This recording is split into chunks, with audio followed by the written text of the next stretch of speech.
Assalamualaikum warahmatullahi wabarakatuh.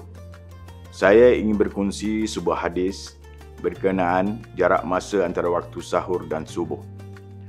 Daripada Zahid bin Thabit, beliau berkata, kami telah bersahur bersama Rasulullah SAW. Kemudian kami bangun untuk mendirikan solat.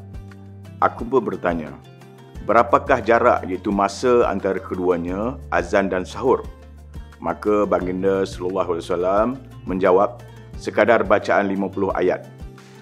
Apa yang kita boleh dapat daripada hadis ini adalah waktu yang disunahkan bersahur bermula daripada akhir malam sebelum waktu subuh sehingga terbit fajar shadiq, dan permulaan waktu sahur pula adalah pada waktu fajar al-kazib iaitu fajar pertama sehingga fajar shadiq iaitu fajar kedua.